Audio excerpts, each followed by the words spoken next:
Hello, gorgeous 40 plus woman who has far too much to do. How are you today? I see you. I don't see you with my eyes, but I see you with my heart, and I know what you're dealing with. And I know that you're probably stressed, probably more than you want to be, and maybe even more than you feel you can cope with well.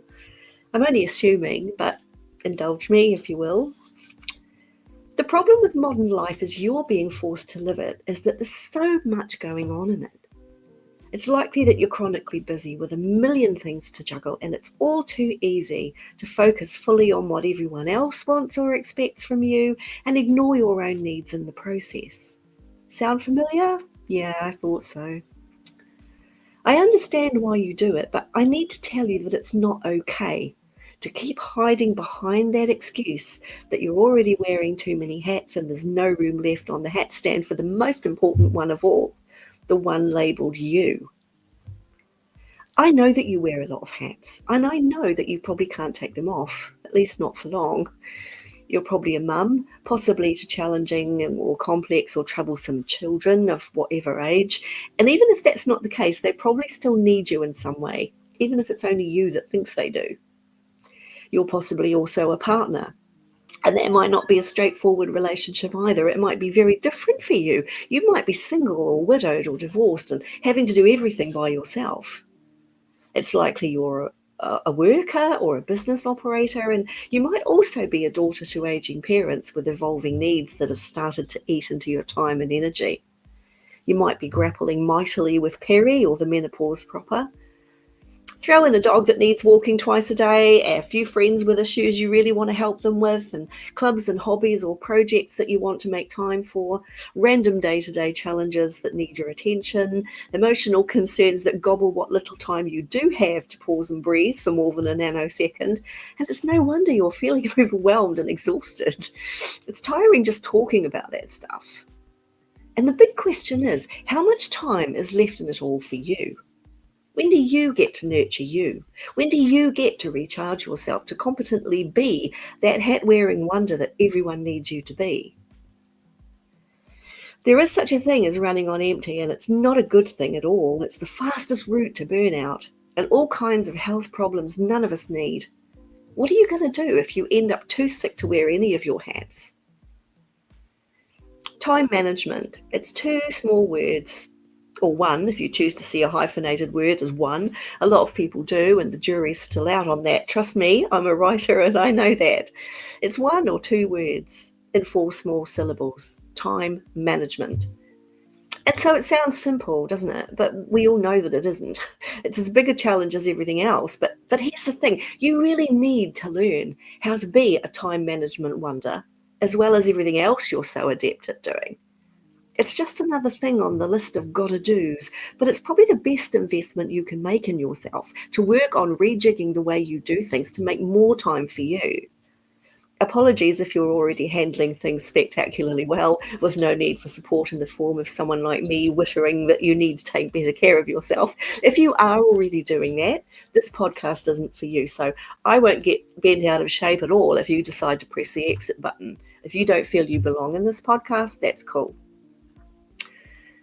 But for the ones who are still here, if it all keeps feeling chaotic and overwhelming, it's maybe because you're still learning to prioritize what needs your energy and what you can do differently that can help you conserve it so that you end up with a bit of critical time for you.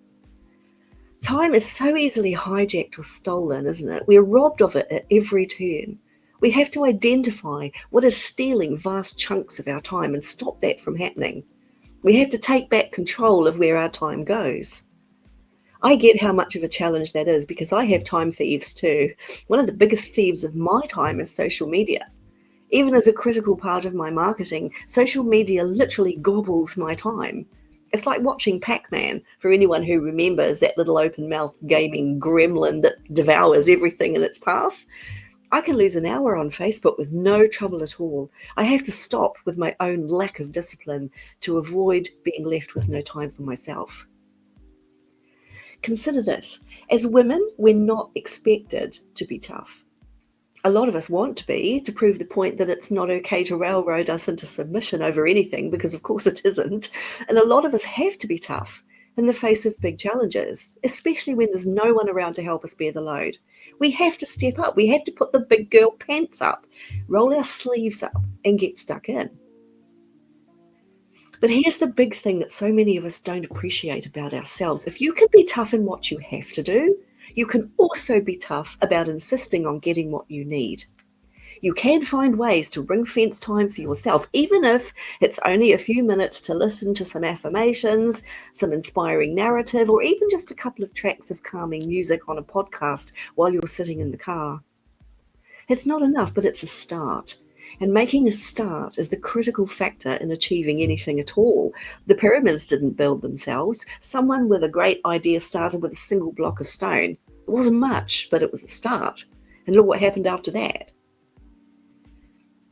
The thing is, me time is not a luxury. You need to get that ridiculous notion out of your head right now. You need to tell yourself as many times as you have to in order to convince yourself that making time for yourself isn't a bit of selfish nonsense. Whoever made you feel like that should be forced to sit in a field in the rain and eat 35 platefuls of something out of a bull's rear end, because that's what that is. Making time for self-nurture isn't something you should feel any guilt about. It's actually a critical component of who you need to be for others. If you're not in a good place yourself, how can you be what you need to be for the people who depend on you? How can you manage their expectations? You know this already, I think. On some peripheral level, you've already taken it on board. On some peripheral level, you do understand that it's important.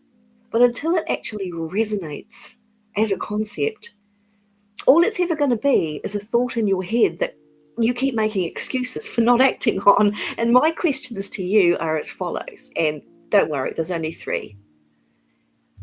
What will it take for you to wake up and realize that you and your needs are as important as everybody else's?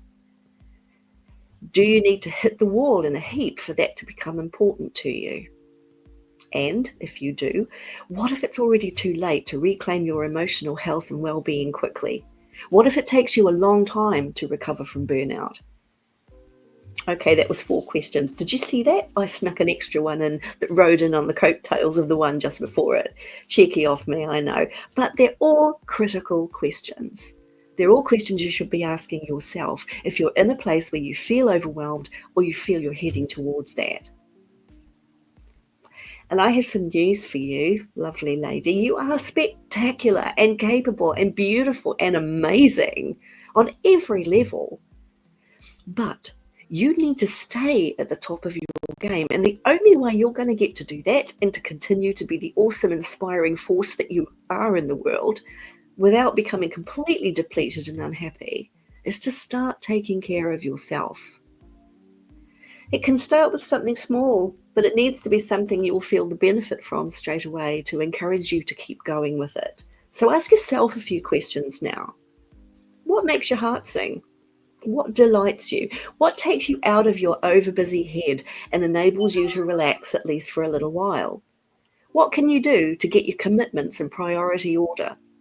Or even offload or get support to deal with some of them? And claim some all-important me time. It does involve making changes to your routine that free up vital time for self-nurture, but hell, you can do everything else. You've proved that time and time again. So you can do this too.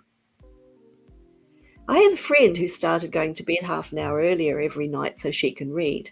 She started doing it around 1.5 years ago, and it was all my fault because I gave her an early draft of one of my novels to read. I told her I needed an opinion on it from someone whose cohort it was aimed at. Older women dealing with major life transitions, including menopause, divorce, and family estrangement. The only time my friend could make was at the end of her day when everything else had been signed off, but she made it work. She'd made a point of going to bed early so she could give me half an hour a night. As it turned out, she loved the book, but a lot more importantly than that, she started to realize the value of that all-important time for herself, to get her head into a different space and enjoy a little escapism for a while before she went to sleep. The benefits didn't take long to show for her, and she's made it a habit now to read for half an hour before she turns the lights out. So my point is this: By finding something you enjoy and making a conscious, active choice to incorporate it into your normal routine, it becomes a normal part of the care you need to give yourself. You could go for a short walk or sit in the garden with a coffee. You could do a yoga class or a dance class, even adopt a nice skincare regimen, establish a self-nurturing nighttime routine where you take some good, gentle care of yourself, pamper yourself a little. You could learn to meditate or do an open-ended online learning course just for fun, or join a book club or any other club where there's a meeting of minds. You could learn to belly dance, buy a bag of gorgeous bath bombs and lock yourself away in the tub for a while. You could even read one of my books. It sent my friend to sleep. Maybe that's a good marketing strategy. But depending on your budget, you can do all kinds of wonderful life-affirming things to support your busy body and brain. I'm not sure what you'd choose, but here's the thing. It's not my place or business to know. You are the expert on you, and you know what you'd really benefit from doing or being or having. Ideally, taking the pressure off would consist of something that can regularly transport you, at least for a brief time, away from the hustle and bustle of your overbusy life and all the things you have to deal with. Those things are probably not going to go away, but you'll find them a lot less daunting if you're not feeling exhausted and overwhelmed. And like my friend who started out by doing me a simple favor, you'll discover that the benefits justify the time. I guarantee that. If you haven't felt the benefits after a month of consistently doing something wonderful and self-nurturing, you have my full permission to come and find me and burn me at the stake. That's how confident I am that it works. And once it does, you won't want to go back. But why would you?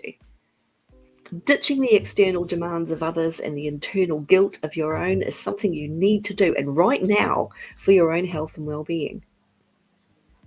In the process of being kind and loving and supportive to everybody else, don't forget that you need all that too. And don't just put yourself on the list of the people who need that from you. Put yourself at the top of it, because that's not just where you deserve to be, it's where you need to be. You gorgeous, amazing, gorgeous creature, you.